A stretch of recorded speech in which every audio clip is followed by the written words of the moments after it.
Welcome to the Big Fat Anniversary Quiz. Tonight, we're looking back at 25 years of Channel 4 and celebrating some of the most groundbreaking TV of the last quarter century. Channel 4 has always been the thinking man's BBC. If the man in question was thinking, I wish there were more gays and tits on the BBC. Yes, if BBC One was your auntie and ITV was your embarrassing uncle, then Channel 4 was your foul-mouthed art student cousin who'd show you her knickers for a fag. If you want to play along at home, all you need is a piece of paper and a pen, and 6 celebrities. We've got ours, let's meet them. Team 1, from opposite ends of the bipolar spectrum, it's Alan Carr and Jack D. On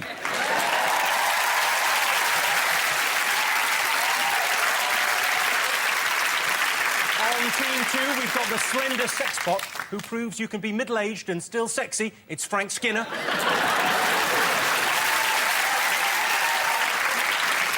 And with him, the woman every man would love to take into Dictionary Corner and give a consonant, vowel, consonant, consonant. Kiss. Kiss, it's Carol Vorderman.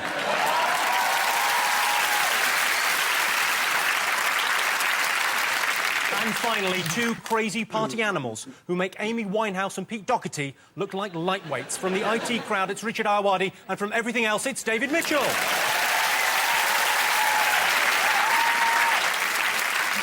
Now, I'm presuming you've come up with some pub quiz team names. Alan, Jack, anything? Well, we thought of Cardies. Did you get it? Cardies? Yes. I quite like the Cardies. And D. Cardies. The Cardies. And then I said that to you earlier, and you sort of looked at me as if that was rubbish. Yeah. So I then said to you, well, what would you have said? And you immediately said Carjack. Which is better. Evidently better, but... you look lovely together. You look 3 drinks away from a civil partnership.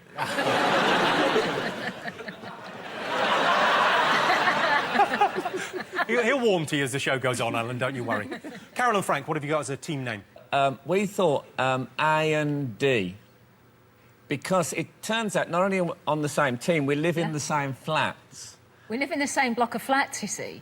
Is this a sitcom that you're planning? This is actually happening in real life. This is the truth. Yes. Yeah. So it might be the first time that's ever happened. He's got a pervy telescope in his flat, and he can spy on everyone through his pervy... Have you not got a pervy telescope? No, I have a telescope. It's a pervy telescope. Which I use for, you know... Purposes of what? No, well, I can see your flat, but I can honestly say I have never looked through Carol's window with my telescope, ever. No, because he's got the pervy internet. I'll tell you what you look like. You look like someone... I hope you don't mind me saying this, Frank, but you look like someone that's gone on wife swap and hit the jackpot. That is what it looks like. How dare you? It looks like you going, I'm never going back. Or maybe I can say at this point something I've long thought, that you look like someone who's just taken their spectacles off. When spectacles... I don't mean this unkindly, Jimmy, but when spectacles wearers take their spectacles off and their eyes look like they're not used to being out there on the surface. If only he was wrong, I'd come back. Thanks very much. Richard, David, what team name do you have? We didn't think this through properly. No. Because we thought if we were in the middle of the 3 teams, we could call ourselves Team 3 in a way that would be annoying, and therefore, in some way at that point, we thought good. But now we're on one end. We could be one. We could be one, but that would just... But maybe we are actually officially 1 or 3. We're 50% irritating. Yeah. This is then thinking about it live, if you're interested. This makes you appreciate why we're in scripted stuff, generally. Yeah.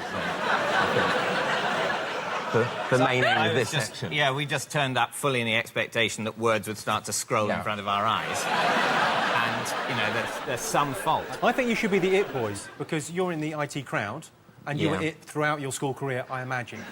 Why don't we call ourselves the specky, nerdy fucknuts? And be done with it. Ladies and gentlemen, the specky, nerdy fucknuts. Right, let's get on with the quiz. Channel 4 is proud of broadcasting many water cooler moments, but what exactly is a water cooler moment? Well, it's a moment on TV that prompts discussion the next day. For example, tomorrow morning, 2 girls might meet at the water cooler, and one might say to the other, "Did you see that Jimmy Carr on TV last night? He's dreamy." And the other one would say, I think you might be dehydrated, have some water from the water cooler. Here's a reminder of some of Channel 4's most talked-about shows. The countdown starts now. It's the big breakfast here on Channel 4 Live at 7 o'clock in the morning. I'm Chris. And I'm Gabby. Got a long way to go before you catch up with.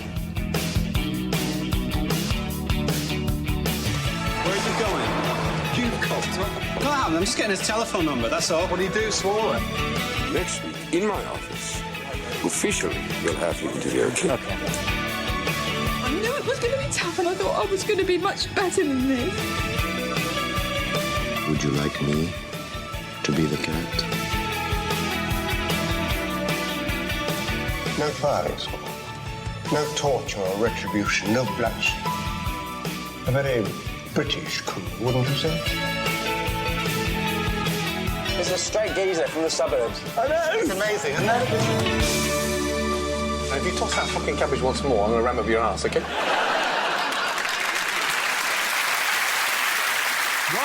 eyes down, let's get on with the quiz. Question number 1. Have a look at this clip of Ollie Reed's legendary appearance on After Dark. So, therefore, to get away from it, I've got to... I'm away, shut away, big tits. All I've got to do... You finally had All I've got to do, what he's got is a problem with me. Yes. If we're going to knock each other out, we've got half an hour to talk about that. If that's got to get involved with sexuality or where our tits lie, that's OK. I don't want to be a chicken ass. It can move from one to another by the mechanism of projective identification, in which it gets in from one person to another. And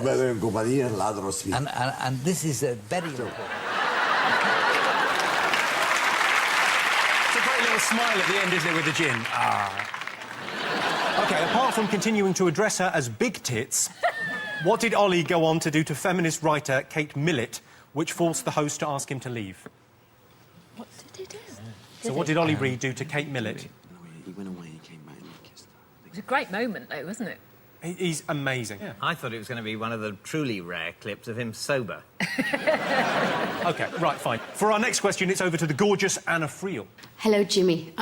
So you may remember back in the days of Brookside, I did something very, very naughty. Yes, I murdered my father and buried him under the patio. But the question is, can you tell me what was his name? Is it me, or is it her saying, I killed my father? Very, very naughty. A little bit sexy. She's lovely, Anna Friel, but she didn't sound like that in Brookside, did she? In Brookie. In Brookside, she was a lesbian, but I'm reliably informed she is now back on solids. OK, next one. Which notorious wife-swap contestant got in trouble for benefit fraud?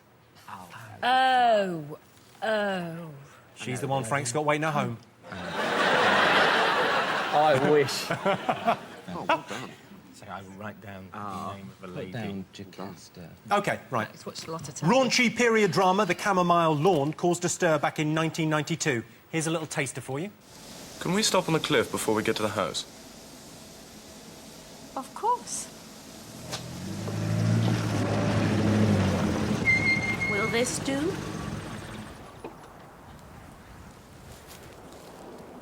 The Terror Run. Should we do it this year? Polly says this may be our last holiday. That was before they decided that actors in general should face the camera. OK, what I want to know is, can you remember or guess what rather explicit but politely worded request our hero made next? Well, hopefully he didn't say, will you toss me off? As they were on the edge of a cliff, it could have all gone horribly wrong. You're not far off. It's very polite, Yeah. but quite explicit. I think they probably do it correctly. OK, back in 2000, Channel 4 changed the face of reality TV with Big Brother. Can you remember who was the first housemate ever to be evicted? Oh, I know. No, it wasn't, 'cause he was at Rock. Was it not who won it? Who was out first? Who was out first, yeah. Oh, sorry, love.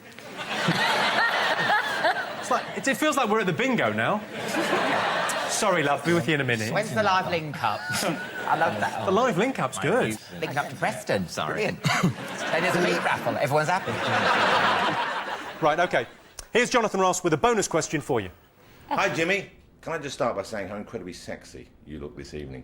I'd like you to take a look at this clip of me on my first television show, The Last Resort, which began on Channel 4 back in 1987. My guest here is the amazing Ayoade, and I want your panel to try and work out what he did next. What is, you got any particular kind of string you like best, or any old string will do? Oh, that's a bit.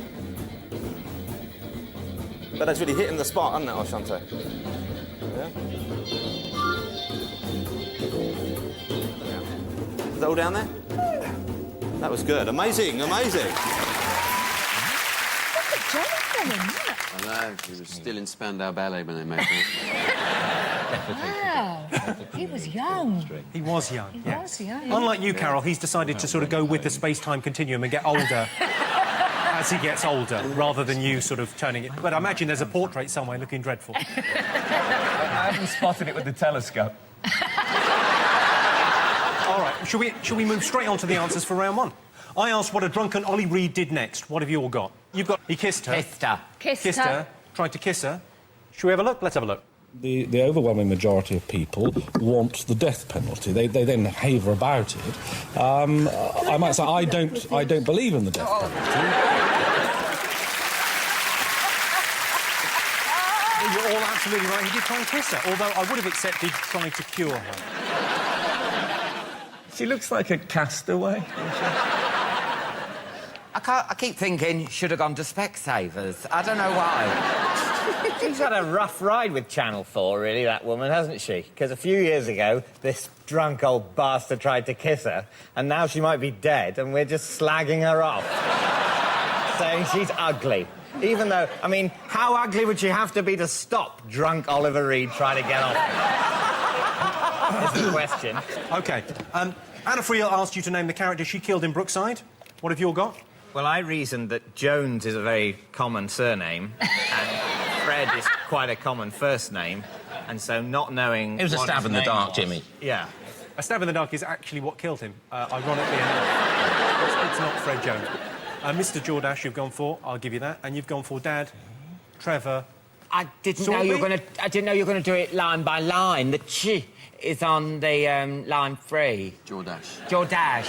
Jordache. Jordache. Yeah. Trevor Jordache. Of course you knew that. Yeah, it's true, isn't it? It's all very well you laughing at us, Jimmy. We're trying to do a quiz here. I think you'll find, when we get to the next exhilarating answer, that at the end of our answer 3, there is a sh existing there. The pen doesn't go anywhere near the screen. Let's see if I'm right or not. Yeah. Right? We're not cheating. Don't accuse Alan and don't accuse me. Yeah, do you know what, Jimmy? You've been carjacked. Yeah.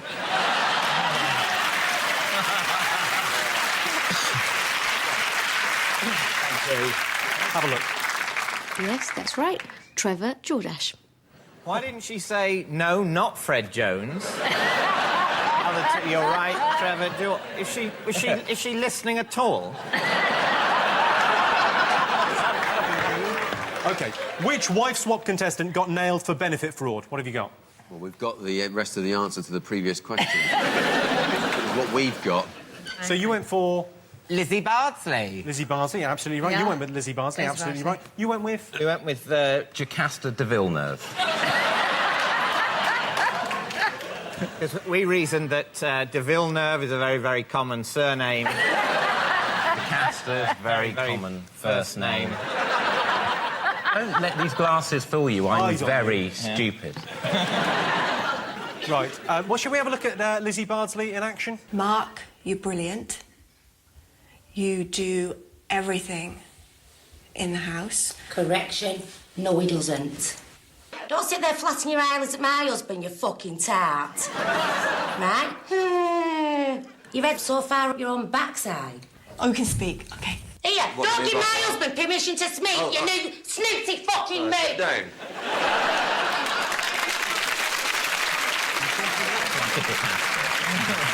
She does look like a Jocasta, you're right, yeah. I think. Why was she dressed as a Victorian?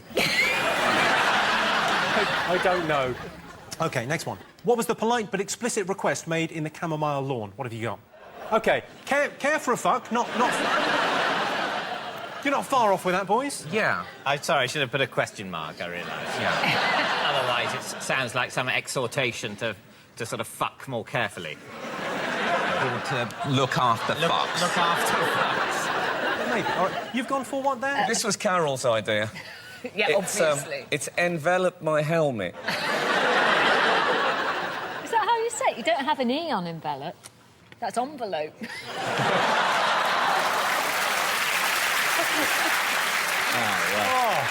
Well, envelope my helmet, then. That's not the right answer. Alan and Jack, what have you scribbled? And I'm saying scribble now because... I know I'm going to sound like Mrs. Slocum, but my pussy went on the next line. I could murder some pussy, but I didn't know that it was going to... I thought you'd show the whole lot, so my pussy is down there. Sorry, your pussy is where? My pussy's on line 5. Which sounds like Babecast. My pussy's on line 5. Just putting you through. Let's have a look and see what the right answer is. Polly says it's maybe our last holiday. May I fuck you now? Now, at once. May I fuck you now? Now, at once. I'm going to give you a point for care for a fuck. That's pretty close, I think, in terms of polite expletives. Is it an expression you've ever... I think... no, it's not an expression I've ever used in anger. Although not all sexual experiences have to be filled with anger. Just all in my experience. Thanks for sharing. OK. Do you masturbate very angrily? Furiously, yes. This team really seem to be bonding. Right, let's kick on with this. Who was the first housemate ever evicted from Big Brother? OK, you've gone for Sada Pussy. No, Sada, the pussy's from the other question. Sada, well, that's absolutely the right answer, is Sada Walkington. What did you went for Nasty Nick? We went for Nasty Nick because we couldn't think of anybody else, could we? It was a shot in the dark. We tried our best. You went for... Hattie de Villeneuve. As the first person evicted from the Big Brother house back in 2000, Hattie de Villeneuve. Yep. Jocasta's mother? I think we weren't 100% sure that Jocasta de Villeneuve was right. So we could safely go for another member of the de Villeneuve family at this point without necessarily massively reducing our chances of winning the game. We didn't know the answer. We wrote down a silly name. I think you've been quite so honest. OK. Jonathan asked you what the amazing Oshante did next. What have you all put? Oh. He, We didn't put... We didn't put an answer for that. We were talking about it. We were going, oh, my God, that looks painful. And then we're just having a chat, and then... One thing led to another. Yeah. Carol and Frank, what have you gone with? He eats the string and then he pulls it out of his navel. He remembers this. You're absolutely sure he doesn't? Sick up a wicker basket. You sure you're going to stick with that? Are you sure you don't remember him sticking up a wicker basket?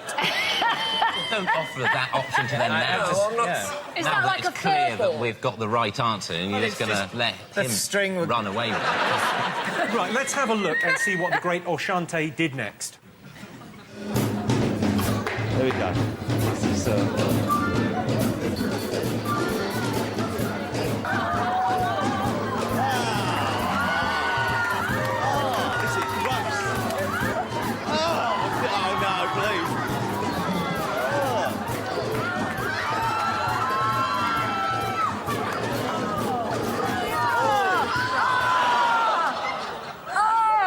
How do you know that's not tagliatelle or something? It's actually a tapeworm. I think, well, Carol and Frank, you can have a point for that. OK, let's have a look at the scores after round 1. OK, Alan and Jack have 4 points.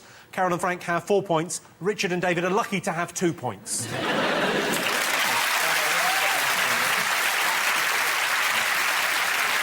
join us after the break. We will be talking about American shows on Channel 4. Programmes like Sex and the City, which wouldn't have been as good if we'd made them here. The city would have been Dundee and the sex would have been dogging. Welcome back to the Big Fat Anniversary Quiz. Channel 4 executives literally scour the globe for great TV, from the west coast of America all the way to the east coast of America.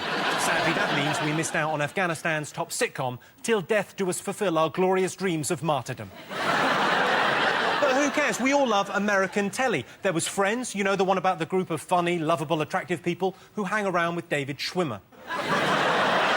The Cosby Show was an innovative and different comedy in that it didn't contain any jokes and nothing funny ever happened. Sex and the City was an incredible achievement, a programme entirely about sex that was almost impossible to masturbate to. No sex act was off limits in Sex and the City, oral, anal. I saw one episode where someone fucked a horse. Turned out it was Sarah Jessica Parker. OK, here are some questions about American TV on Channel 4. Right, I've got a picture clue for you first. Here's a sample one. Have a look at this. Obviously, that is Jimmy Carr. Couldn't be easier. So you're going to have to work one of these out. OK? Oh, OK. Oh, I see, yeah. Can you decipher these pictures to find a memorable quote from an American show? Oh, my Lord. Have you got it, Ayoade? I'm expecting great things from you. Why? Because of your high-level education. Come on. I'm going to continue to disappoint you. That's my aim.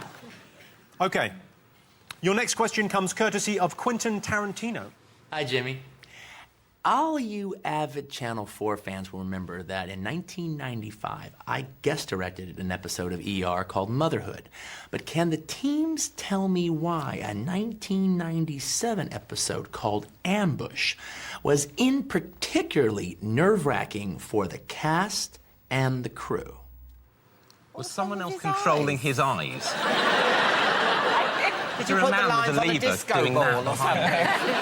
Why was the episode so stressful for the cast and crew of ER that night? I was just about to say that. Well, we'll be fancy wrong, that. which means we'll both be wrong. Did you ever watch ER? I love ER, but because it's so fast and the energy of it is incredible. But a word of warning, never watch ER and then follow it with an episode of Casualty, because you can't cope with that amount of slowdown. It's like taking crack and then an aspirin.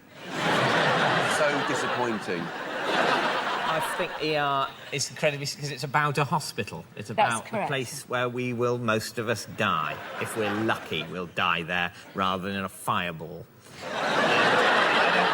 I don't want to see it until that's happening to me, really. I don't want to see it for fun in a story about other people who are dying in a way that one day I might. Can I say there used to be a joke in Birmingham?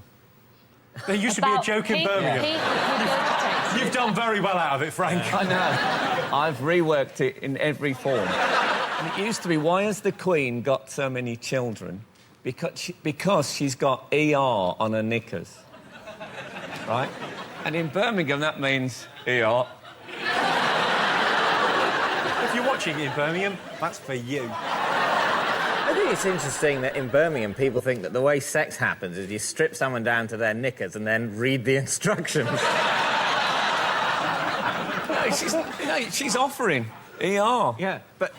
Well, why would the Queen be in her pants, anyway? At that point, it's probably clear that she's up for it. Hang on. At that point, she would be somewhere in Birmingham with her pants fully exposed. The fact that there's instructions on the pants at that stage, it's not the main thing that's going to tip whoever it is who was going to have a go over the edge. Surely they would have started by saying, why is the Queen in this bar in just her pants? Someone would get, oh no, let's not do anything. Let's wait to see if there's a message. All right. It could be. She could be in a hotel in Birmingham. There could be how would they have got in? An intruder. An intruder who then will read the instructions on the pants, Frank? Actually, it's not just reading the instructions, it's reading them out loud and working out what they phonetically mean. Also, in Birmingham, presumably as everywhere else, ER is on every postbox and every policeman's head.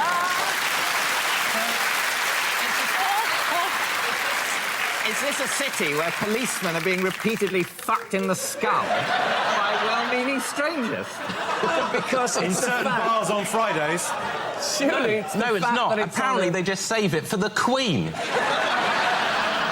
OK, next I want to know, can you name the 4 friends in Sex and the City? Carol, Alan, we're expecting great things. Oh, I know. Do you want surnames and star signs? Yeah? don't know. OK, so the character names I'm looking for. Character names. Yes. I'll give you a clue. Horsey, Slaggy, Dykey, Prim.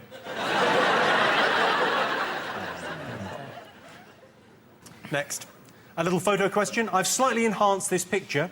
Can you identify the classic Channel 4 show? What? You do look rather lovely in that. Thank you, Carol. You really do. I've made an effort there. I know, I can tell. I've just kind of slightly dropped a hip as well, which is a good look for me. That's a great look. Alan thinks it's scrap heap challenge. It's not scrap heap challenge. That's hurtful towards Jimmy. It's a personal slight. Sorry. OK. And finally, it's over to Ricky Gervais, who, of course, made his debut on Channel 4 and has since worked as an extra and in an office. Sad, I wish it had worked out for him. On The Sopranos, the greatest TV show of all time, dementia-suffering Uncle Junior confuses himself and his friend Bobby with the stars of which other Channel 4 show? I say Channel 4 show, they don't make any shows, they just buy them in. Where's the skill in that? Oh, you've got the money. Brilliant, well done. Which show? Which other show did it... I don't know, what's The Sopranos? Oh, it's going to be another American show. Sopranos is brilliant. You all got something there? OK, let's find out how you did in round 2. What memorable quote did you find in the picture? OK, what have you got, Alan and Jack? Well, this is quite simple. We are old biscuits. From which show? It was a pilot, it didn't go very far. No. Is that right? We are old biscuits? No, it isn't. Oh. Frank and Carol, what you went with? Can I just say that we've got bottles of things down here, but no glasses, and I think it's very cheapskate, frankly. On Countdown, we always have glasses. Yeah, Carol, you're on a detox. What are you doing?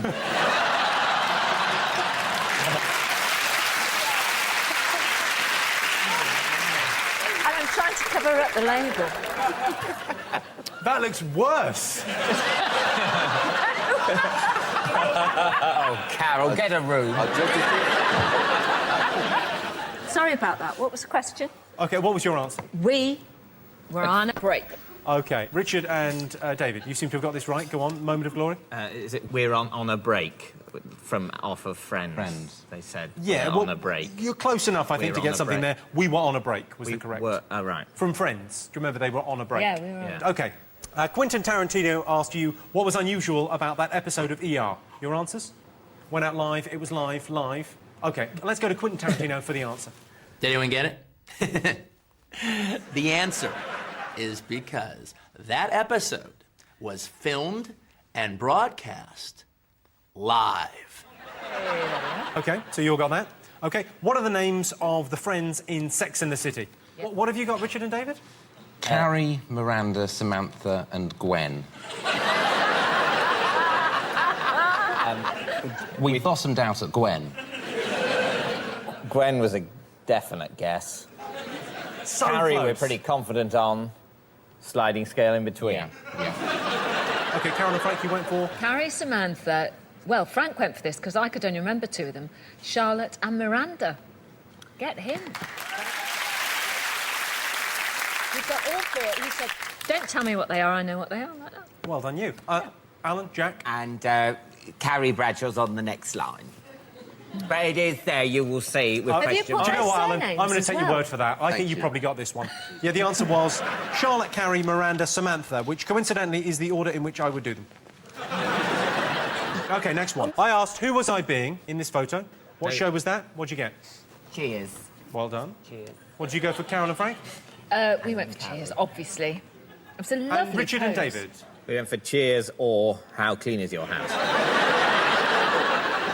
All right, let's have a little look. She looks like Edwina Corrie. You all get a point for Cheers. Next one. OK, Ricky Gervais asked you to name the show that confused The Sopranos' Uncle Junior. What did you think it was? What did we say? Now, you see, we didn't have time to write it down. NYPD Blues, we thought. OK, incorrect. OK, Jack and Alan? Curb Your Enthusiasm. OK, and Richard and David? Curb Your Enthusiasm. OK, let's go back to Ricky for the answer. The answer is Curb Your Enthusiasm. You right? He won a competition. I don't know why he's holding up. I'm mic'd up. I walk round mic'd up. Just wanted to... But you wish you had a shave now, don't you? Don't be embarrassed. Jimmy started off like this. And it wasn't a mic he was holding, let me tell you that. Thanks very much, Jeff. You're both absolutely right. It was Curb Your Enthusiasm. OK, let's have a look at the scores. Alan and Jack have 8 points. Carol and Frank have 8 points. Richard and David catching up with 6 points. Richard, you are our youngest panellist. You were how old when Channel 4 started? 5. Do you remember anything about it? I didn't mind it. I thought it was fine. It was all right. I approved it. I thought, yeah, go ahead. To be honest, I wasn't massively consulted on the whole process. I was kind of left out of a lot of key decisions in setting up the channel. And, I think we can see the fruits now. It's not working out for the channel or for me as a man. Right, now it's time for a bonus round all about talk shows. Sometimes a talk show will run and run like Parkies. Sometimes the audience will run and run like Davina's. OK, some questions for you. Can you tell me which 2 Channel 4 chat show hosts were described by the Bee Gees as tosser and scum, respectively? I'm getting the hang of this. Good, yeah. Jon Snow.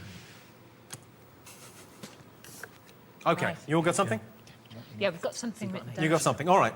Well, what have you got? Well, Clive Anderson called them tossers, I think. And one of them walked off, didn't he? I think they all walked No, they off. called him a tosser. No, he called them a tosser. They were in a band called something like the... And he said, well, you've been tossers ever since, and they all walked off. So I presume that they bounced that back at him.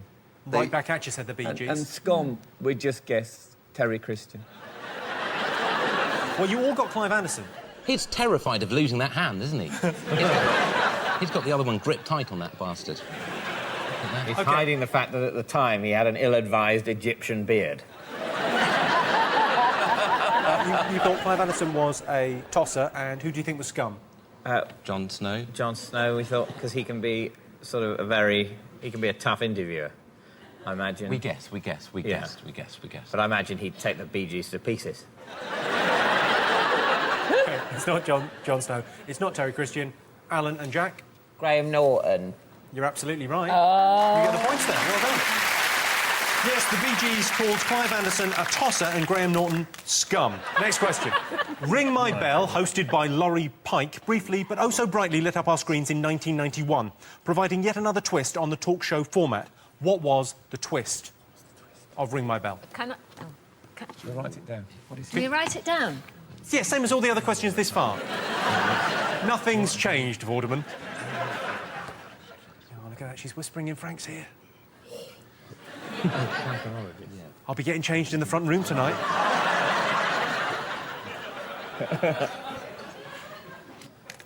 Oh, that new rug, so warm.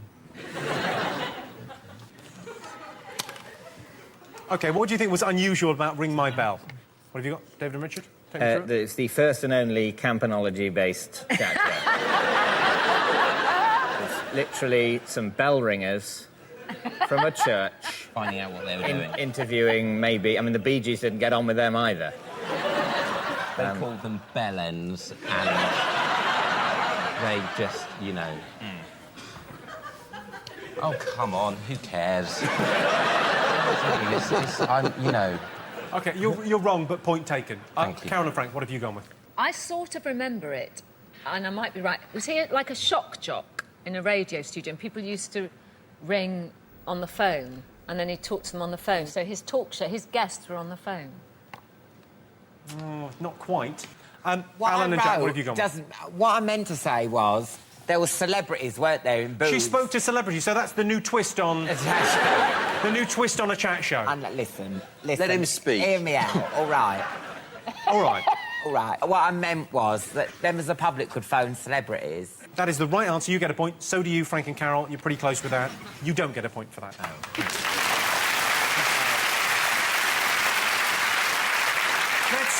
Let's have a little look from one of my favourite moments from Ring My Bell. Half a buttock and one right boob. Hey, did you show that right boob? I didn't see Yes, that one. just you got to look very quickly. You Oh, blink, God, you I miss see. it. Was that in the one with the toothpaste? What? No, that was camping. Oh. Yeah. Oh, I missed that one. Oh, well, well, there you I'll go. tell you You're what, about the it's only just person in the as well my country that girlfriend has. didn't see that one. I thought she would have had even more of a go at me, you know? Anyway, you take care. Oh, you bet I will All right, do. love. God bless, Love darling. to see you, Tim. Bye, love. Bye, then. Bye-bye. Love to see you, Tim. Bye. Was that Leslie Grantham had phoned up? OK, after the break, we'll be talking about Channel 4's contribution to youth TV. Shows like TFI Friday, which was called TFI to avoid saying unpleasant words no one wants to hear at tea time, like it's the Chris Evans show. See you after the break. Welcome back to the Big Fat Anniversary Quiz. Before Channel 4 came along, the only television made specifically for teenagers was the Clearasil ad. And once a month, John Noakes interviewed Dave Lee Travis about discos. Channel 4's youth shows were fronted by talented and beautiful young women like Danny Bear, Amanda de Cadenet and Janet Street Porter, to name but two. Then there was Max Headroom, an odd robotic performer with a square head, plastic-looking face and a side parting, which I think is a good look. Channel 4 also makes dramas for young people. Hollyoaks is not only entertaining, but also educational. Before Hollyoaks, I didn't even know how to rape a man. If you do a Hollyoaks joke, you should have someone in the corner doing that for it. Why?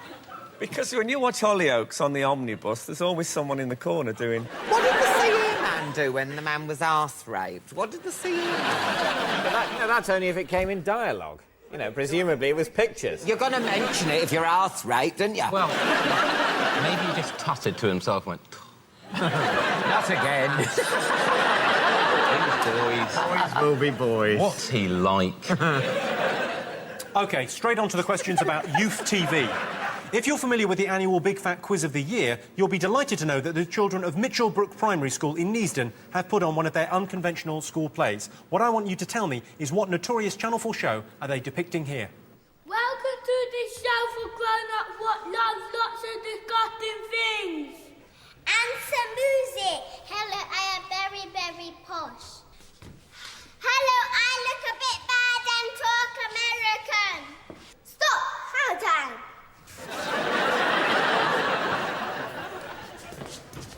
Here's a person to make fun of.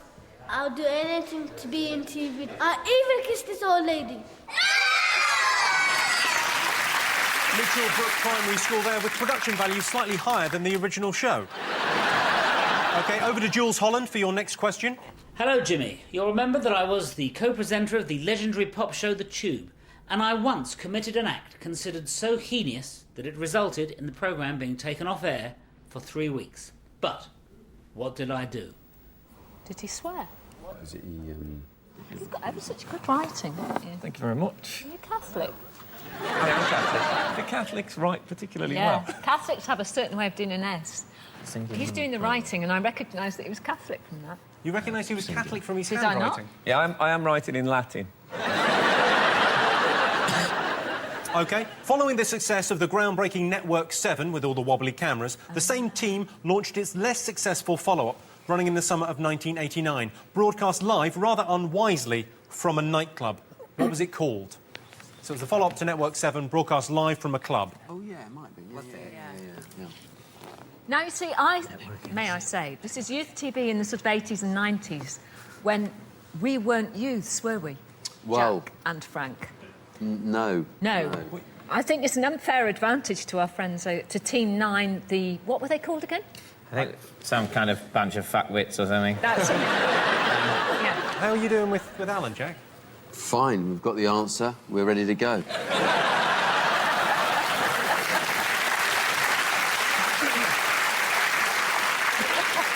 Purely a business arrangement between us. No heavy petting, no chit-chat, just good old-fashioned answers. Because it's a quiz. Let's get on with it. Exactly, yeah. Not speed dating, thank you. That's how I like it when I'm in a quiz. I don't want any of that nonsense. No fun.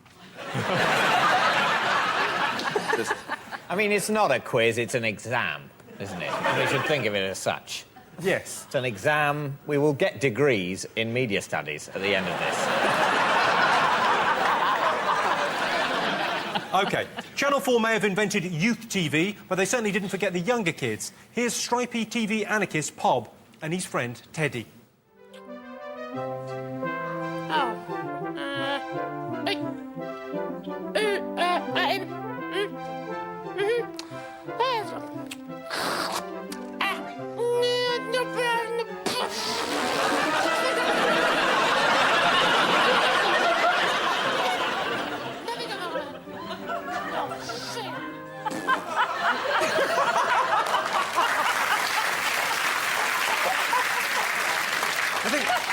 I don't know why you're laughing. I think the puppeteer had a stroke.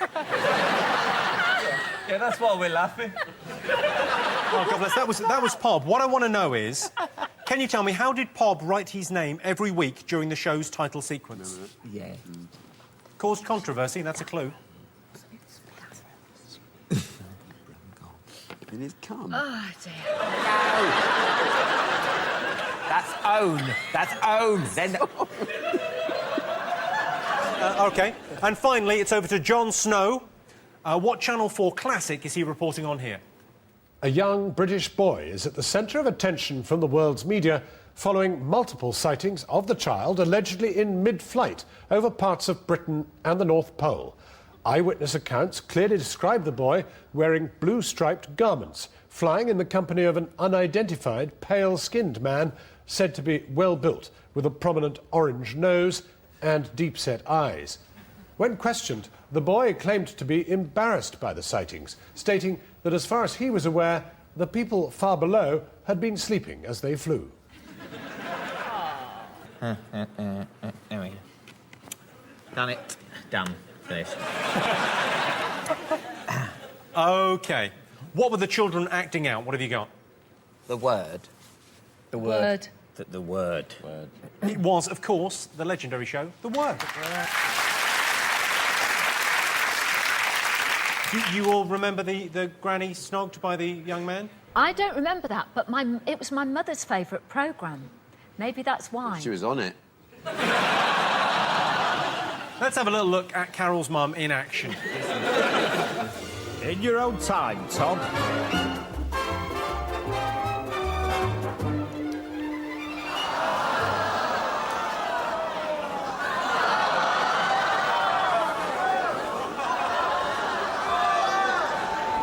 I'll do anything to TV. Anything. That's how I got this job. Do you think Catherine Zeta-Jones is watching this and thinking, what's the fuss about? Wasn't my mum, by the way. That's not your mum? That wasn't my mum, no. She would have put more tongue in, is that what you're saying? OK, Jules Holland asked what he did to get the tube suspended for 3 weeks. Let's see what you got. We didn't know whether he'd bummed that man in Hollyoaks. But we went for using the F word instead. Using the F word you've got?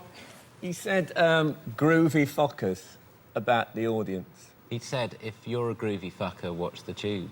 Well, let's have a look and see. The tube was taken off air because I swore during a live afternoon trail for the show. That was unacceptable. And I hope you groovy fuckers got that right. You're all right, well done. OK, what was the name of the nightclub-based youth TV show that followed Network 7? We've gone for Network 7.5. Is it right? No. OK. OK, Frank and Carol? Well, we said Club X. Alan and Jack, you've also gone... Club X. We got Club X. Well, I can tell you are absolutely right. It was Club X. Let's have a look. Lucinda Cuxey is the playwright with the only drama group in Britain called Loose Exchange, which can put together a whole play in less than an hour. Knowledge is power. Yeah, and power is money. What's the time, Mr. Wolf? She's mental. Yeah. Well, that's not the only thing. What's the time, Mr. Wolf? Put your hands over your ears. Pick a colour. Blue. Dinner time. Ah!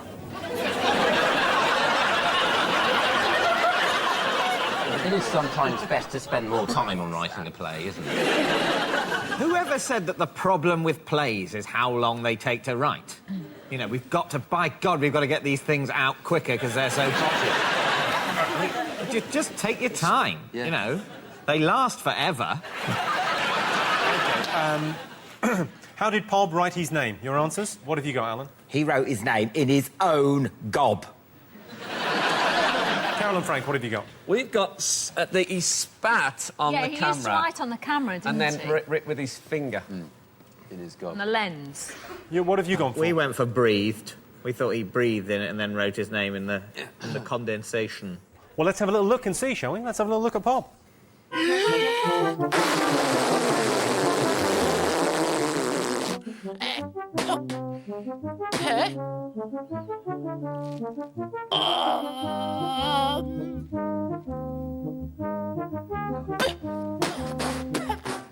Listen. Look, I say that was a sort of breathy, spitty No, it sort of wasn't. hybrid. Look, Okay, well, I grew up in Northampton and I know what it's like to be spat at.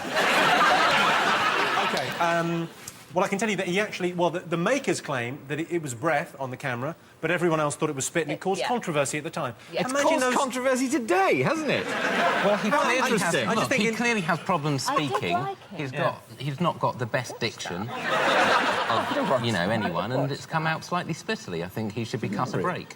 I'm cutting him that break. You will get a point. OK. What was Jon Snow talking about? What do you think? Snowman. Yeah. You concur? Definitely the snowman. Which also sounds like his rap name. I think when he actually drops his hip-hop joint, that will be the name of his disc. I'm dropping the snowman, he'll say. I'm a nerd. OK? Leave me be. OK, so you all said the snowman. It was, of course, the snowman. Well done. OK, let's take a look at the scores. Alan and Jack have 15 points. They're in the lead. Carol and Frank have 14. Richard and David still in with a chance with 10.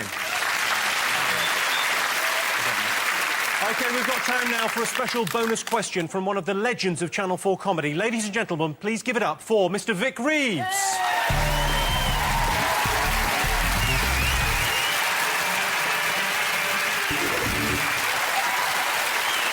There he is. Yes. Come on, Jim. What do you want me for? Well, Vic, I'm doing a quiz. Hey. Yeah, good.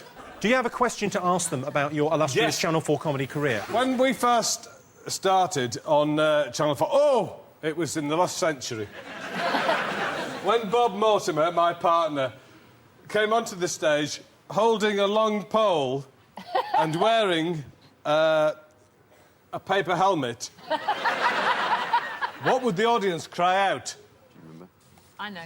You've got to write this down. That's a proper Very professional hard to question. write it down and not just shout it. You can shout it in a minute. Hello, David Mitchell. Hello.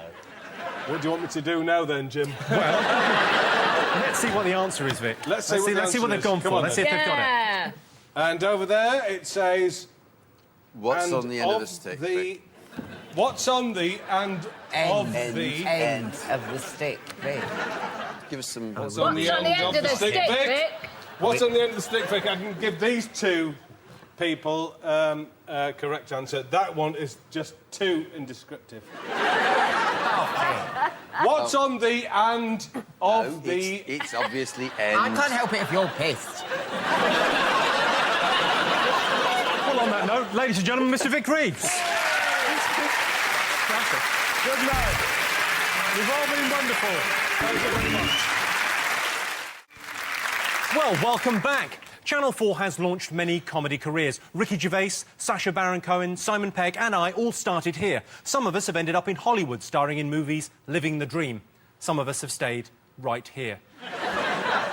You say lack of talent, I say loyalty. Friday Night Live gave Ben Elton his big break, but Channel 4 is big enough to admit it's made mistakes. And Channel 4 was the launchpad for some of our panellists tonight. The intelligent observations of David Mitchell, the high camp of Alan Carr, and, of course, the hangdog, world-weary grumpiness of Carol Vorderman. Let's take a look at some of Channel 4's funniest moments.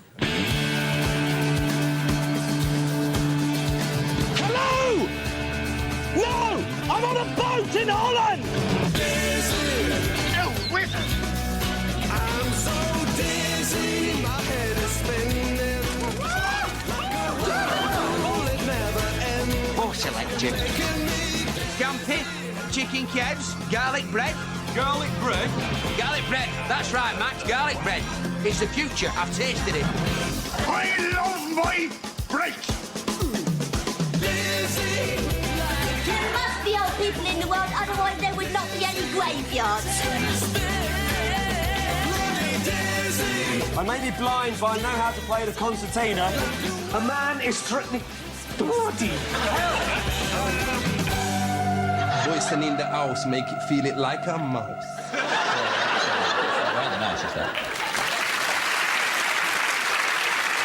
OK, here come some questions. Saturday Live and its predecessor, Friday Night Live, was the training ground for many of Britain's finest comedians and Ben Elton. Harry Enfield shot to fame with loads of money, but can you tell me what was Loads of Money's profession? Oh. I don't think he was, yeah. David, it's worth saying that you would not consider it a profession, probably just a job. Cross out. Bishop. OK, your next question comes courtesy of Desmond star Ram John Holder. Hi, Jimmy. Obviously, the greatest Channel 4 sitcom of all time was Desmond's, in which I starred as pork pie. Yeah, man. But do the panel know where in the world was Desmond's barber shop? Oh, I know this. Ashby de la Zouche. Might be a double bluff, mightn't it? The Potter is.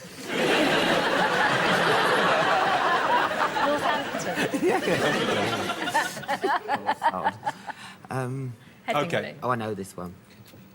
Steve Coogan charmed his way into the public's affections with his early appearances as Paul Carr on Saturday Zoo. I want you to tell me, what group of people did Paul Carr especially hate? Oh, that's easy. Yeah. Is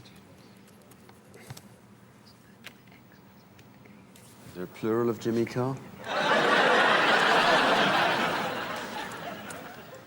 OK, another picture clue for you now. Say what you see to find a line made famous by a comedian whose career was launched by Channel 4 back in 1998. July. I think Carol may have thought of something rude. That is so easy. Can we move on now, please, to the next question? OK. The comic strip team's Five Go Mad in Dorset was the first comedy to be broadcast on Channel 4. But which core member of the comic strip team was not in it? Oh, was it? Oh, OK, yeah, I bet you're right. I think it's like that, isn't it? OK. I think it is, yeah. Yeah. Let's see how you all did on our comedy round. What did Loads of Money do for a living? What have you all got? Plasterer. Builder. Plasterer. Builder. Builder, plasterer. Plasterer is the right answer. No, but that is part of the building. No, it ain't. Shut up. He was famously, bish, bash, bosh was his catchphrase. Yeah. Does he sound Polish? He's not a builder, then? It does sound a bit... As a surname, Loads of Money does sound a bit Polish. Yeah, no, it does sound a bit Polish, yeah, sorry. Loads of money. Yeah. Well, OK. Ram John Pork Pie Holder asked you where Desmond's barbershop was located. Yeah. What did you come up with? You've gone for... Peckham. You've gone for... Peckham. Interesting, both gone for Peckham, you've gone for... Switzerland. Was it a guess? We weren't 100%. Well, let's see what's right, Peckham or Switzerland. Oh, it could be a third place, couldn't it? It could be a third place, we don't know until we get the answer. Come on, Switzerland. The answer, of course, is that Desmond's barber shop was in Peckham, South London. I hope you all got it right. Oh, that was almost like a specific disapproval of us. You might as well have said, I hope some idiot didn't write down Switzerland. OK, I asked you, who did Steve Coogan's character, Paul Carr, dislike? What did you all put? Students. Students. Well, you're all absolutely right. Let's have a look. I've been to buy a dog this week, you know. I went to this pet shop. I said, can I have something nice and cuddly? And he said, we've only got 2 pit bull terriers. I said, oh, one of them would do. He said, we've got one for 50 quid and one for 30 quid, right? But the one that's 30 quid got a bit of a problem. He attacks students. That's another of the cheaper model. Can I just tell you, my worst ever Christmas present was a video of Pauline Carr, because I love Pauline Carr. My husband, my then husband, bought this for me, you see. And my birthday's Christmas Eve, so I woke up Christmas morning to put the turkey in the oven at 5 o'clock. I know what I'll do. I'll watch Pauline Carr on the video, put it in, watching it, laughing for half an hour until she got to the bit where, I tell you, I can't fucking stand that fucking Carol Vorderman. I think worst Christmas present ever. Oh, you don't mind me swearing? I was repeating. You divorced him over that. Seems a bit harsh, is all I'm saying. Can you imagine 5:30 on Christmas morning? Oh, poor you, Carol. Turkey just in the oven. Terrible. And you think about that when Ben Elton watches this show. That's how he's going to feel. He's thinking, well, I wrote Blackadder, I've done all right. Maybe some of the younger comedians who host quiz shows might like some of my earlier work, even if they think the move to musical theatre wasn't the wisest. Now he's shaking his head and bringing the gun slowly up to his temple. OK. You had a say what you see clue. What have you got? Is it 'cause I's black? OK, and you've gone for Richard and David? Is it because I is black? Is it because I was black? And Carol and Frank, you probably got this as well. Quite an easy sort of word. Is it lettuce ice thing? I thought it was the name of a comedian launched. I rejected all of the things I worked out that didn't coincide with a catchphrase I'd heard. That was my technique. Process of elimination. Well, David, I will say the quiz isn't over. I wouldn't be giving away your techniques. Oh, sorry. But behind the scenes, how this is done. I had an idea that I thought would be worth mentioning at this point. You know, on University Challenge? Yeah. And they've actually got 2 desks next to each other, but when it's on television, they're on top of each other. Yeah. I thought you could do that with this. There'd be, like, 3 rows of us. Like Celebrity Squares. I always wondered how they did that when I was watching that show, University Challenge. Which is probably why I didn't get into university. We could pretend we're looking at Carol's skirt. Pretending that would make a change for you, wouldn't it, Frank? Let's go, you dirty bastard. OK, I asked you which member of the core comic strip team was not in 5 Go Mad in Dorset. What did you reckon? Rick Mail. You went for Rick Mail? You went for... Aid Edmondson. You went for Rick Mail? Yeah. Rick Mail is the correct answer. Aid Edmondson was in. Why not? OK, let's have a quick check-in on the scores. Alan and Jack still in the lead with 21. Carol and Frank with 17. Richard and David bringing up the rear with 14. Time now for a bonus round on Channel 4 Sport. This shouldn't take too long. Channel 4 is perhaps best known for the horse racing. It was said to be the Queen Mother's favourite programme, but only because, sadly, she didn't live long enough to see skins. Channel 4 also screened ethnic sport kabaddi, which I think Madonna's really into. Because when you win, you get to keep the other team's children. Right, on to the questions. Take a look at this clip of popular Indian sport kabaddi. Sushila trying for Tamil Nadu. And they've gone for her leg again. Great move by Fulmani Kisku, and West Bengal move ahead by a vital point. Number 7, Fulmani Kisku anticipates well, goes down and gets a firm grip on her leg. Come on, West Bengal. Who are you? Sorry. What I want to know is, what are the rules of kabaddi? You have to pretend there's a ball. Say that again. Put that, See, the trouble with me, I can't take women's kabaddi seriously. It's a man's game. Sorry.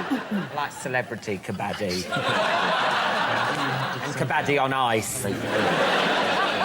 That's brilliant. I'll give points for any key rules you get. There's a couple of basic things you've got to do in kabaddi. Feeling pretty good about that? If that's not the rules, that's a bloody good game. OK, all right, let's have a look and see what you've got for the rules of kabaddi. Richard and David, take me through. Right. You have to run at the opponent's team and somehow break through and get back while holding your breath. I partly did tell David that as a joke. Is it anything like that, though? Pretty close. You'll get a point for that, because the holding your breath being quite key. Well, they chant sometimes. There's a chant. They chant kabaddi. Yeah. That's why it's called kabaddi. Yeah. But it's not. That's not the only chant there is. There are other disciplines where there's different kinds I've of only chanting. ever seen that one clip, so... I question your criteria for calling it kabaddi, because why then is football not called the referee's a wanker? It's a good point, well made. I'll look into that for you. Carol and Frank, what have you gone with? Well, we've got shout kabaddi. Got that bit. It's kind of like tag. I used to play in a football in a park as a youth, and the local Asian community played kabaddi at the side as we played football, and it looked a lot like, you know, tick, you're on. Yeah. So they would stand in two halves, and then one would run into the thing, and he would try and tick one of the that team. While shouting kabaddi? They all seem to shout kabaddi. That's exactly the right answer. Well done. Oh, yes.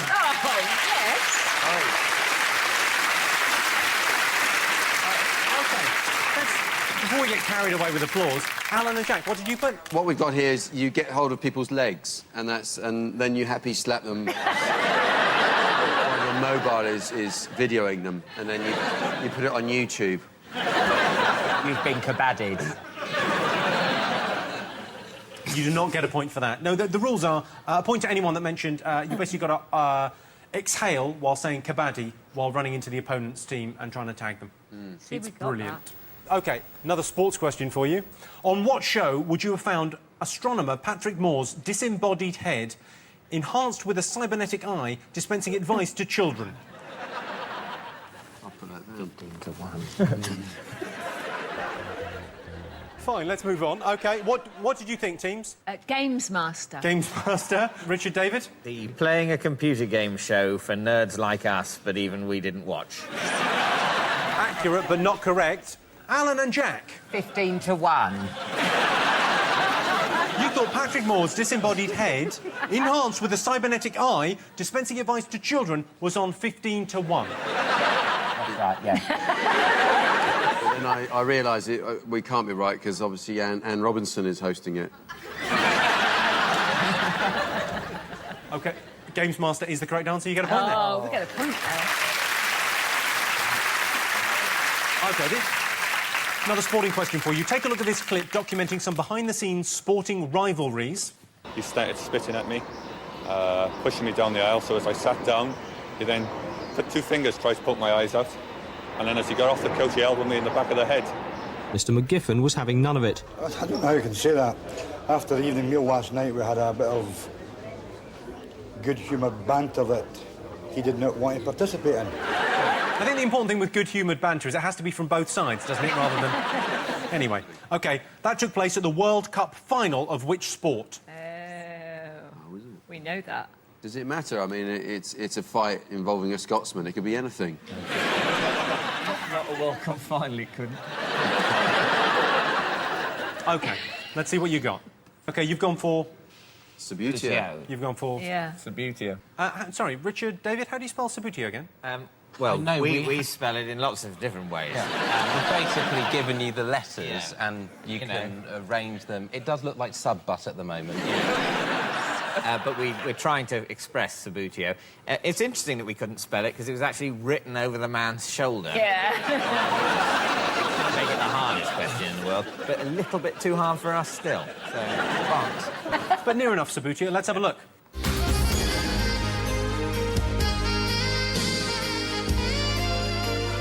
By the morning of the game, Bob McGiffin stood accused of trying to sort out his son's opponent man-to-man.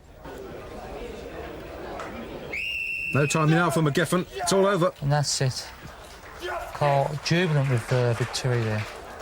Heard Carl Young shouting justice there. It's been settled in favour of the Welsh boy Carl Young. John McGiffin doesn't want to know. Welcome back to the Big Fat Anniversary Quiz. In the next round, we're talking about controversy. Channel 4 hasn't just courted controversy, it got controversy drunk and fucked it on the first date. But Channel 4 admits when it gets it wrong. It issued an apology for racism in the Big Brother house. It issued an apology for screening The Last Temptation of Christ. And it issued an apology for Titty Bang Bang. Even though that wasn't a Channel 4 show. On to the questions. Right. What did Hugh Fernley Whittingstall participate in cooking and eating on TV dinners in 1998 that prompted an unprecedented flood of complaints? Yes, it was. Do you know, we once were controversial on Countdown. Can I tell you about it? What did you do? Well, it was Richard. Richard was sent a tie that had Countdown written down it. It's true. And it was a Christmas show, and he thought it was lovely, so he put it on, and then we recorded it, and it was transmitted, and then everyone phoned in to complain because he'd sat down behind the desk and the down had disappeared, and then he'd put his microphone over the O. For half an hour going...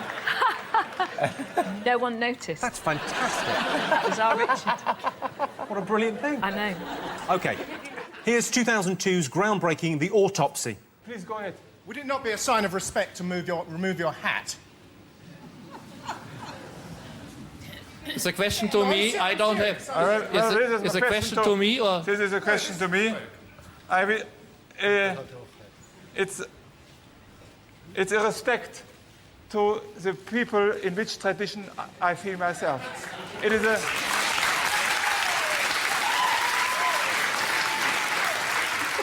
I think the amazing thing about that is someone from the audience says, you know, would it be a Margaret... Go on. And the chap without the hat said, are you talking to me? No, I'm talking to the bloke with the hat on. To be honest, with respect, I mean, if my naked cadaver was being cut open on live television by someone wearing a hat, the wearing a hat bit is the bit I would least object to. I wouldn't mind that at all. I would prefer just not to be there. If he'd have dressed like completely like those blokes in the painting, that would have been a fabulous programme, wouldn't it? With him as a kind of a cavalier doing a post-mortem. Just swashbuckling his way through the corpses. With a bit of a smile to camera. He could swing in on a chandelier and cut it open. Possibly a roundhead cadaver. Have a whole room populated by corpses who don't fight back, but sort of caught in tavern poses. And then in comes the autopsy guy. Chainsaw. He died of cancer. Heart disease. Mysterious. I'm out of here to the next corpse pub. I want you to tell me what's the connection between the autopsy and the coffee shop in Friends. What's the question on that one? Central Perk. Would you like some chocolate? Very much. Carol, your detox has gone to shit. Dead ball, chocolate button. You're on a fucking pot noodle next. OK, next up. Okay. What have Dr Fox, Phil Collins, Richard Blackwood and Philippa Forrester got in common? These people all appeared in a controversial Channel 4 show. I still haven't heard the question properly. What's wrong with Philippa Forrester? What's wrong with her? I've only got one line.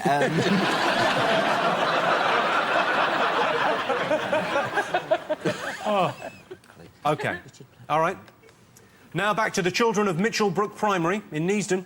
What controversy are they acting out here? Welcome to my show. Does everybody like me? Yeah! Here is my special guest. Don't be a naughty potty mouth like last time we were getting big trouble. Okay, mate, sorted. You can sing your song now. Na na na na na na na na na.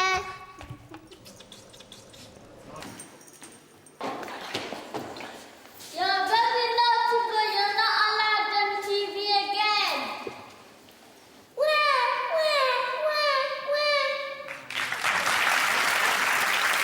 OK, so what controversy are the kids from Mitchell Brook Primary School acting out? I've written the show down now. There's no room. There's no room. He's taking up the whole line with the name of the show. I know what it is as well. OK, for your final question in this round, here's Darren Brown. Hello, Jimmy Carr. I'd like everybody to watch this clip, please. Okay, take a moment.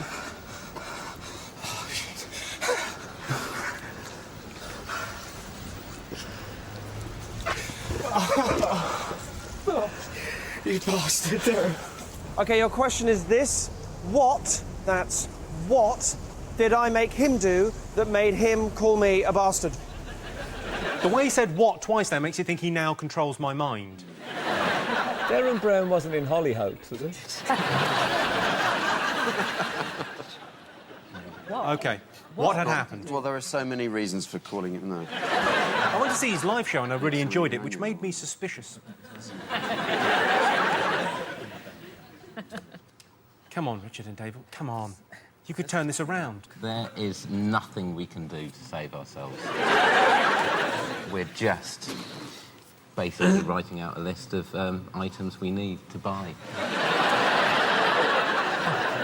All right, how did you get on in round 5? What did Hugh Fernley-Whittingstall eat? Placenta. I like the way you say that.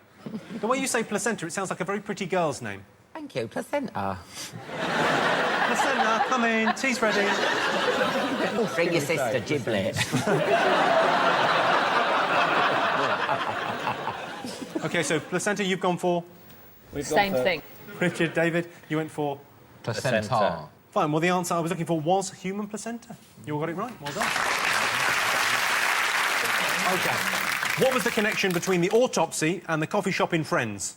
We think Gunter. Gunter, all right, you've gone for Carol and Frank? Well, I said I recognised that brick wall in the background, which was the same as in Central Perk, so it made me think that that was the similarity. Was the brick wall. That was our thinking as well, yep. So weirdly, you've gone for the connection between the two shows as exposed brickwork. It's very, very trendy. Very nice. And they had it in both of the things. Fine. The answer I was looking for was, of course, the name Gunther. Yes, in Friends, Gunther runs the coffee shop, and the autopsy was, of course, masterminded by weird German anatomist Gunther von Hagens. But that is only as similar, name and name, as brickwork and brickwork. Yeah. Oh, wait there, there's a woman having a cappuccino on the front row. Alan, I've seen them have one of those in Central Perk. No, it isn't a woman having a cappuccino. Which is why we didn't write it down, Alan. Had there been, we might have added that to our excellent answer. Is that Courtney Cox? Oh, it's a corpse. It's obviously not the same show, Alan. We're not idiots. You get a point, you get no point, you get no point. Brickwork does not count as a collection. No, it's a victory for common sense. I'm getting into this now. OK, fine. I asked you what Dr Fox, Phil Collins, Richard Blackwood and Philippa Forrester had in common. What show were they all involved with? Brass Eye. You've gone for? Brass Eye. Well, you're both right, because they all made appeals in the Brass Eye paedophile special. Highly controversial show. You went for? We don't know. No, we couldn't think, could we? No, we couldn't, Alan. We hadn't really heard the question. It's not... Yeah. I'm a bit worried about how many we's are coming into it. Just partners on the quiz, OK? Yeah. We're not a couple. He's grumpy. He's always like this in the morning as well.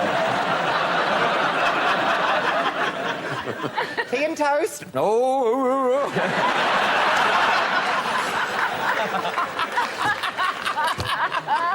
I want sex!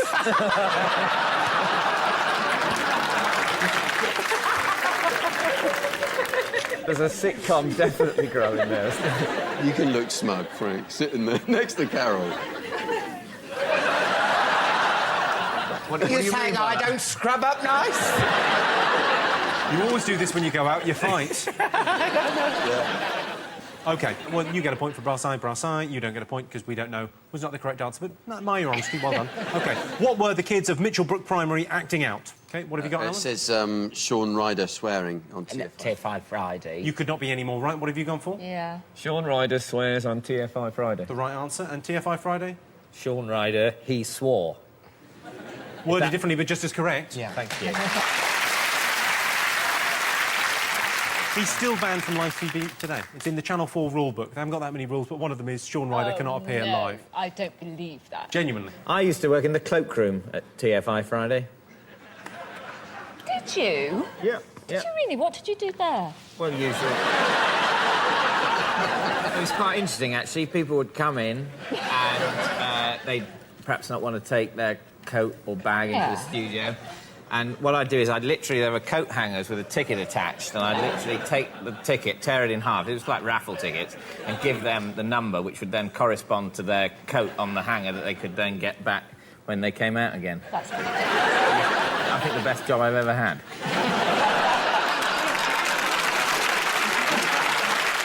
OK, Darren Brown asked why the young man had called him a bastard. What have you gone for, Alan and Jack? Well, it makes him rob a bank, because isn't that heist? Is that what happens? OK, well, we'll see in a second. What have you gone for? He holds up a security guard in the street. What have you gone for, Richard and David? We think that he made him come in his pants.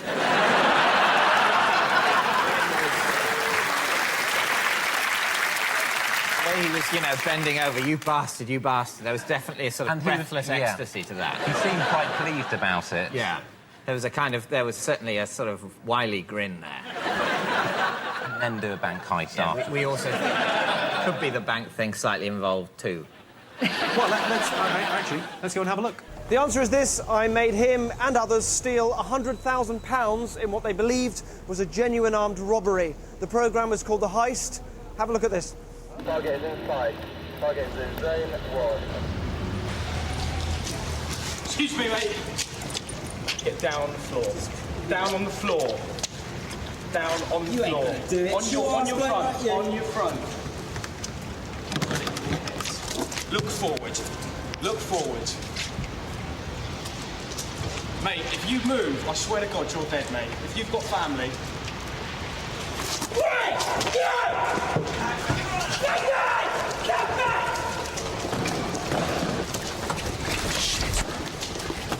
Danny. Just a second.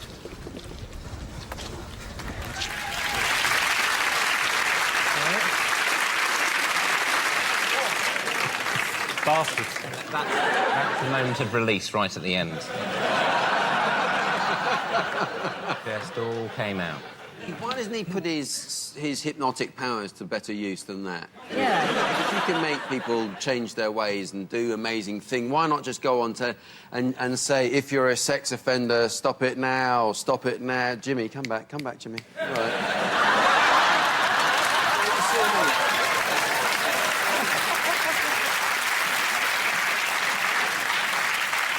It's like a waste Weird. of talent. I feel like it's like a weight off my shoulders. What happened there?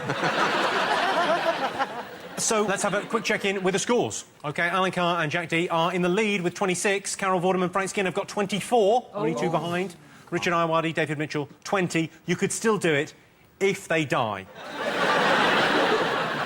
Is that part of the rule that you have to still be living at the end of the quiz? Still have to be living to collect. Well, I'd rate our chances. We are the youngest team. At the beginning of the quiz, we were a young team. Right, it's now time for a bonus round. We're going to play the Who Are You game. Someone from Channel 4's illustrious past is going to walk out here, and all you've got to do is tell me who they are, or more accurately, what show they were involved in. OK, we were going to get Terry Christian, but we couldn't remember where we buried him. A round of applause, please, for our mystery guest.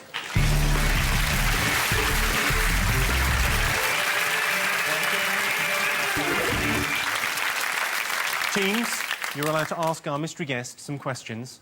Just yes or no questions. Do you want me to keep Frank away from you? No. What was it? A music show? Hmm.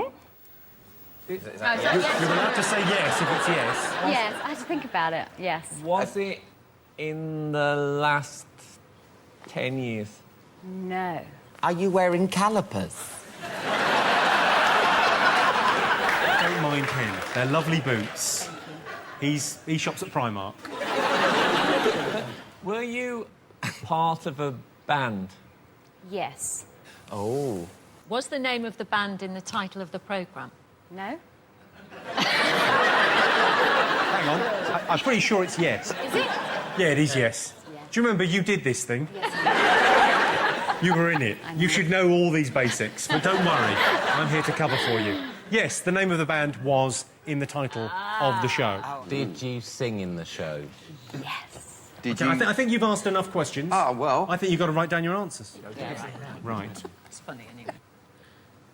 Have you all got an answer? Yeah, have you got a we've fair... got... Oh, we You've are got an so answer? there. You've got an answer? We know the answer. OK, let's see your answers. OK, you've gone for what there? Sorry, Alan? What'd you go for? Oh, you've actually gone for the successful show We Don't Know the Fraggles.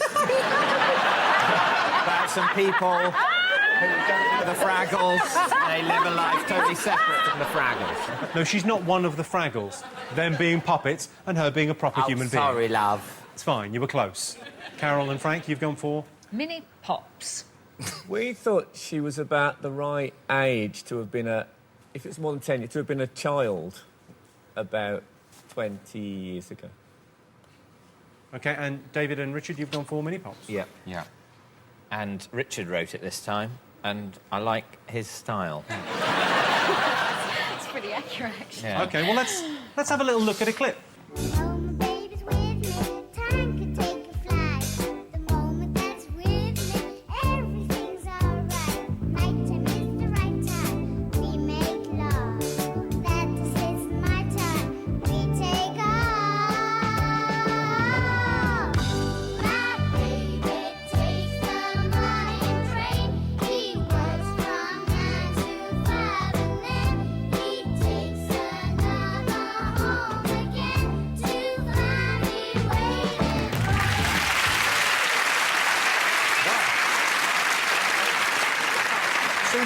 You were actually in the mini pop. How old were you there when you filmed that? I was 5 years old when I filmed that, yeah.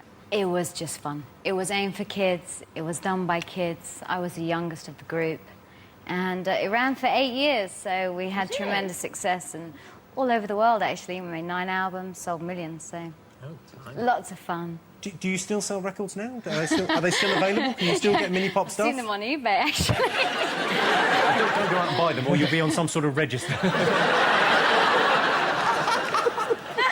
That's extraordinary, because it's got kind of a negative connotation now, because people think, well, it looks a bit wrong looking back on it. But I imagine at the time it was fantastic for you, wasn't it? It was great fun. What an experience. I was Sheena Easton. Ladies and gentlemen, Joanna Fisher from the Mini Pops. Thank you so much for coming in.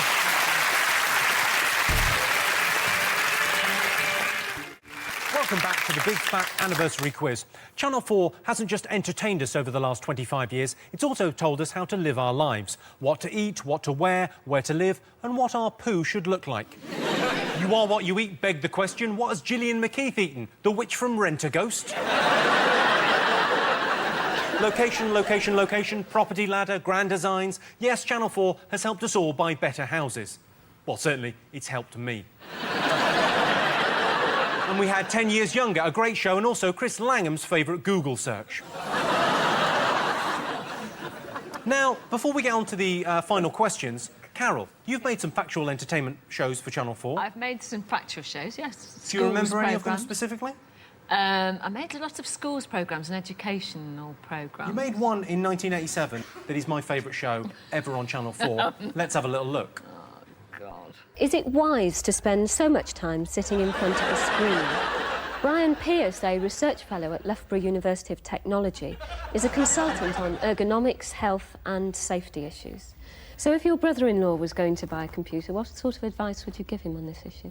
Wow, look at those earrings. How did you even notice the earrings? Look at that sweater. That was it's like something from QVC. That was very 80s. That was very in the 80s. It looks like the line's got cataracts the way it glitters in the light. Was the computer behind you really that big? We all were in those days. The amazing thing as well is how shifty that bloke looks.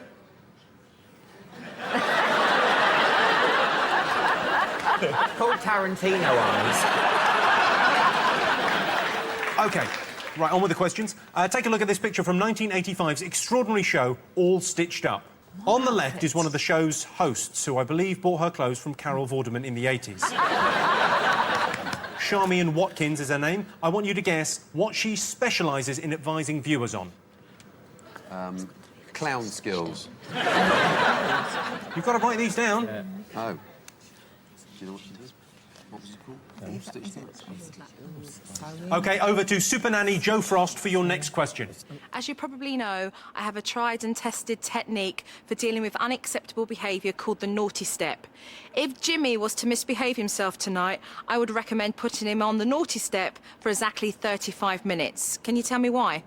So why would I be on the naughty step for 35 years? She said minutes. Minutes? 35. I'm a very naughty boy. Oh, was there a clue in that mistake just then? Slightly, yes. OK, on Jamie's Kitchen, Jamie Oliver not only taught us how to cook, but also set up a not-for-profit restaurant run by disadvantaged youths. What was it called? Little Chef. I don't know if... What was that? It was not Little Chef. That would have been a great name for the show. I don't know if it was meant to be not-for-profit or it was just a bit shit. But what was the restaurant called?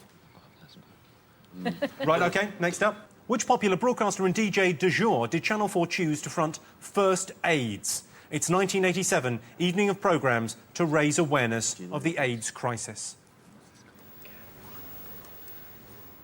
Fine. I'm going to play you a sound clip from a very helpful 1988 series called Easy Does It. I want you to guess what host Pat Rowlandson is telling viewers how to do. Move forward gently, and remembering that we've got a bad hip, it does have to be gentle. All right. 1 foot in front of the other, not too close, and then bend slightly forward. Are you ready to push with your hands? Keep your head up. How do you spell river dance?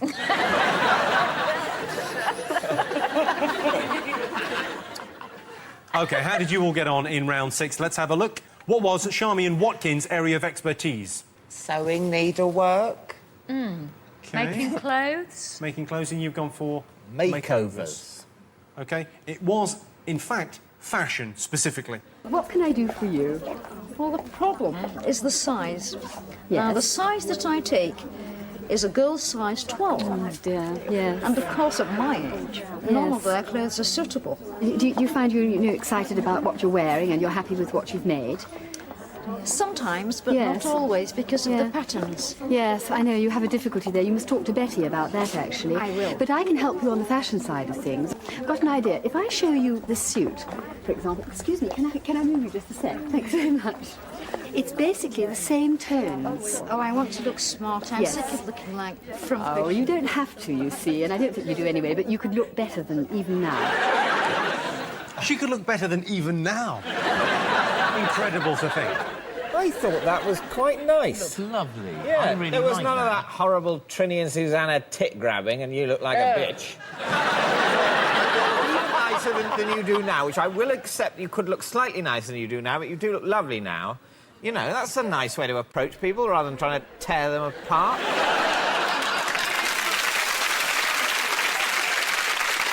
Right, did anyone get that? No, no one got that. Oh, right, next one. Super Nanny Jo Frost asked why she would put me on the naughty step for 35 minutes. What did you get? A minute, for every year. Minute per year.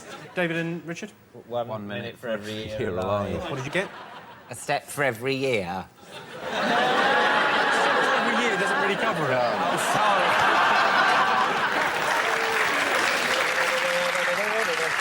I suppose you think that's all right, you get a point anyway. Is that what you're You gonna get the suggest? gist. We know it's not an escalator you're standing No, I on. think a step for every... It's getting very close. What do you think, audience? Should they get a point for that? I will let the scorers decide. Scorers? If you put a child... No, you don't get a point for that. Scorers, Step for every as year. if there's someone seriously out there. Touch my ear, I'm no, the we've scorer. conferred. No, there's no point for that. No point for step instead of minute. No, no, no, no. OK, next one. What is Jamie Oliver's not-for-profit restaurant called? Your answers. It's a number answer. 15. OK, you've gone for 15. Looks like is, but you've gone for 15. That's fine. That's a correct answer. You've gone for... 15. 15. You've gone for... Pucker Asbo dinners. We started with just Asbo dinners, and then Richard suggested we make it Pucker Asbo dinners. Also, I wanted to change it into Dinaz with an AZ, but we were worried about clarity at that stage. Thanks for talking us through that, Richard. Well, you know, anything I can do to help. Who presented First AIDS? Mike Smith. You got Mike Smith. What'd you go for, Carol and Frank? We went for Gary Davis, but with no idea, really. He was a very Davis. nice man. OK, and Richard and David, you went for? Mike Smith. Well, let's have a look, shall we? Good evening. This is First AIDS. In the time it's taken me to say those words, someone, somewhere in Britain, might have performed an act which could threaten the life of any one of us. They'd have done it by showing the ultimate in human affection, making love. If you are going to have sex with somebody you don't know, if you are going to change partners a lot, then you should be protected. And you do that quite simply with one of these. This is a condom. Certainly, there's no doubt at all that condoms make sex safer, but they don't make it absolutely safe. And some people will never overcome the embarrassment that they cause. So we shouldn't only think about making sex safer, we should also think about having less sex. Now, for many of us, that could be tough. Especially if you're having none at all already. But have people been having less sex since then, you see? I think Mike Smith has. I think also the way he carries his condoms, I think, is a bit... Women don't like that when you just have them resting on your knuckles for the evening. Do you find this embarrassing? It doesn't prevent anything if you wear it like that. Keeps your nails clean. Thanks, Frank. Oh, man. Well, what did you think Pat Rowlandson was telling viewers how to do? OK, what have you got, Frank and Carol? Well, I thought it was keep fit for the elderly. OK, Alan and Jack, what did you go with? We didn't even stretch to exercise. We just put getting up. We didn't want to push them into any, like, you know, aerobics just yet. Let's not run before we can get up. Richard and David, can you take me through your answer, please? We think she's telling old people how to jump off a building.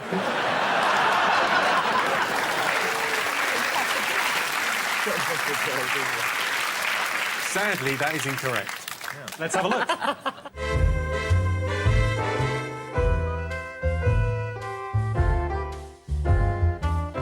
If you have hip trouble, you may have difficulty in getting in and out of a chair, so you need a fairly tall chair. This is a very bad example. It's too low, but nevertheless, we'll try it. Now, to get out of that chair, get to the edge of it. So you move forward gently, and remembering that we've got a bad hip, it does have to be gentle. All right. One foot in front of the other, not too close, and then bend slightly forward. Are you ready to push with your hands? Keep your head up. And you're there. Can we show that to Vic Reeves?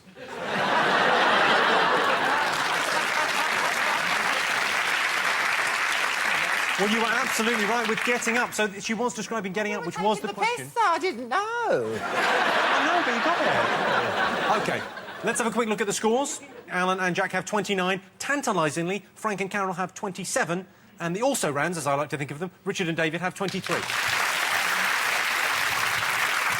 It's time now for a bonus round on Channel 4 quizzes, where I'll be asking questions about TV game shows on a quiz show. Have to be careful here, or we'll reverse time. Who remembers the dark days before 1982, when students, OAPs and the housebound had to make up their own word and number games? Countdown was, of course, the first show ever seen on Channel 4 and has become the gold standard of TV quizzes. It's the most talked-about show in Channel 4 history, although a lot of that talk is people saying, what else is on? Right, the questions. Here's another of our beautifully enhanced photo clues. What show is this? Is that you again? Yeah, oh yeah. Haven't you got big shoulders? I have got big shoulders, thanks. Yeah, I'm very manly. OK, have you all got something? OK, what have you gone for, Alan and Jack? Treasure Hunt. OK, Carol and Frank? Treasure Hunt. Treasure Hunt. Richard and David? Treasure Hunt with George Bush's daughter. We think that your face on that lady does look a lot like George Bush's daughter. We just added it. That's just it's an observation. Just for fun. OK, well, let's have a look and see who it was. I think I look better, but that is Annika Rice on Treasure Hunt. Well done, you all get a point. OK, penultimate question of the evening.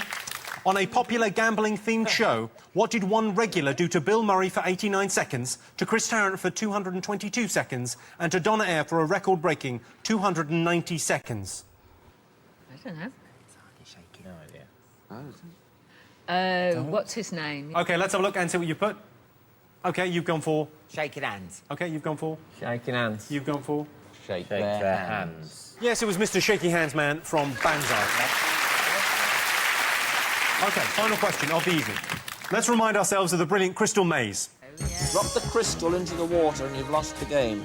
Go on, Mary!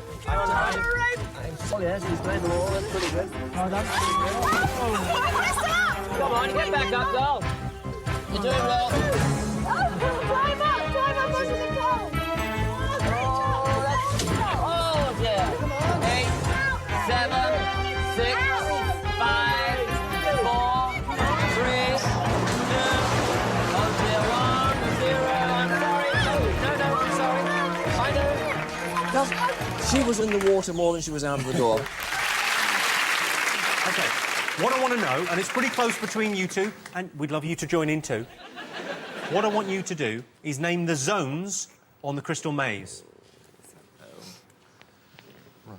You get a point for each zone, OK? That was Richard O'Brien, was it, on that crystal maze, is it? That was Richard O'Brien, yeah? Who's since gone on to design the cells at Guantanamo Bay, I believe. OK, you all got your answers? Let's have a look. Let's go to Richard and David first. What have you got for the 4 zones?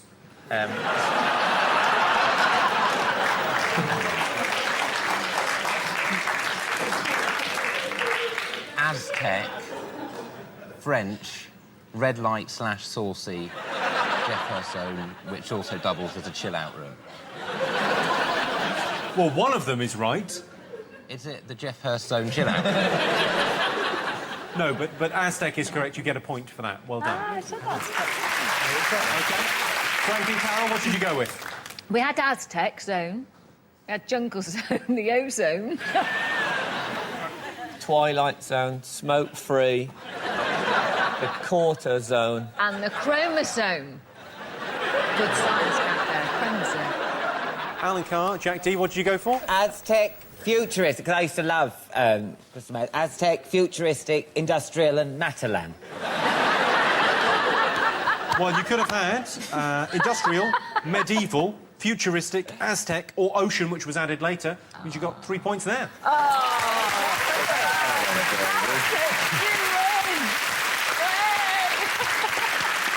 OK, well, let's have a look at the final scores. Richard Ayoade, David Mitchell have 26. Well done, then.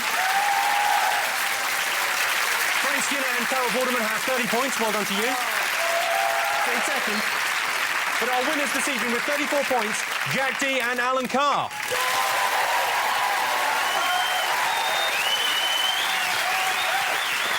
And you know what that means. You've got 34 points. That means you've got 34 seconds in the Crystal Dome. Bring out the dome.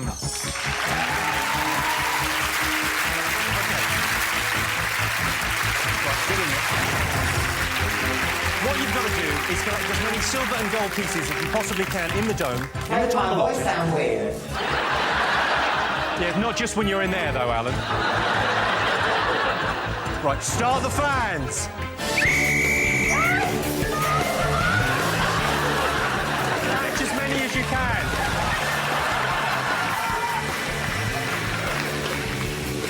Well, thanks to Alan and Jack, Frank and Carol, and Richard and David. Thanks to all our special guests and to all of you for watching at home. That was the Big Fat Anniversary Quiz. We'll be back in 25 years. See you then. Good night. You want all of those? OK, Alan and Jack, you've got about 40 gold pieces and 37 silver pieces. That means you owe me £12.50.